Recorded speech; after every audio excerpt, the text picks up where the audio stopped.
Okay, and now for the TV news story of the year, sponsored by Her Majesty's Government of Gibraltar. So please welcome back the Chief Minister of Gibraltar, the Honourable Fabian Picardo.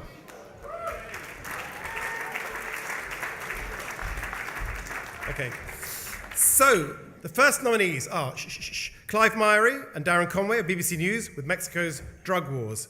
This is part of a two-part series on the worsening violence in Mexico, which had a huge impact both in Mexico and around the world, focusing on Acapulco, the tourist mecca that is at the heart of the violence, where just a few streets away from the beach, the battle rages as gangs vie for power and people live in terror. The second nominee for TV News Story of the Year, Quentin Somerville, again from BBC News, with Raqqa IS Escape.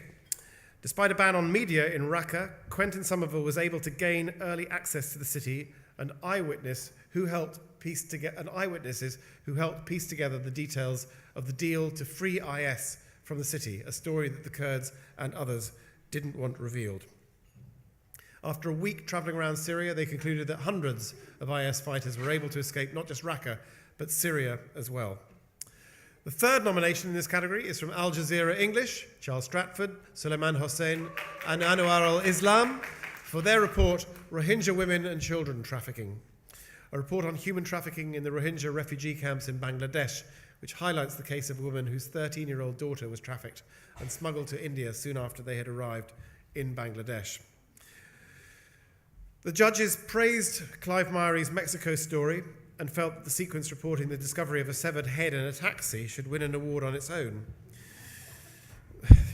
But they also very much admired the filmic quality of the Raqqa story and its use of the TV medium, particularly the drone coverage.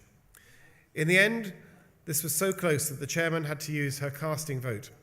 And by a whisker, the winner of the TV News Story of the Year is Quentin Somerville, BBC News, with Raqqa IS Escape.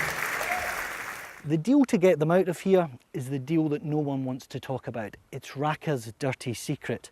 So did Kurds, Arabs, and the Western coalition get together and agree a deal that not only allowed IS to escape from Raqqa, but also allowed its fiercest fighters to roam far and wide from the confines of this city. They left a city lonely, empty, and in ruins. The hunt begins here in Raqqa, but would take us across northern Syria and beyond. TV News Story of the Year, Quentin Somerville.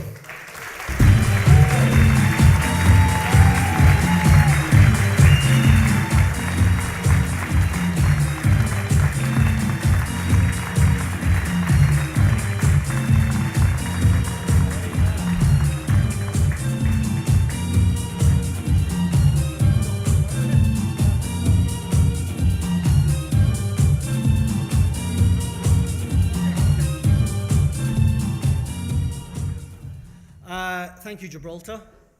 Thank you, FPA. I don't know if that deal was a good deal or a bad deal, whether it saved lives or not. But what really annoyed me was that they tried to hide the deal. So we went to Syria and we uncovered it. Thank you to the 10 o'clock news for giving us so much space to tell that story and to keep telling that story. The Islamic State hasn't gone far. They didn't go far then, and they're still out there. Let's not forget that. I really want to thank an exceptional Syria team who's still working this story hard. The most amazing producer, she's sitting over there, Debbie Randall.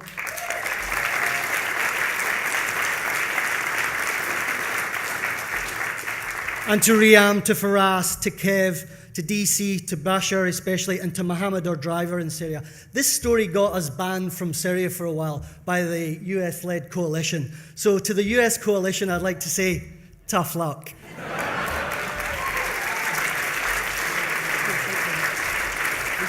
Yep.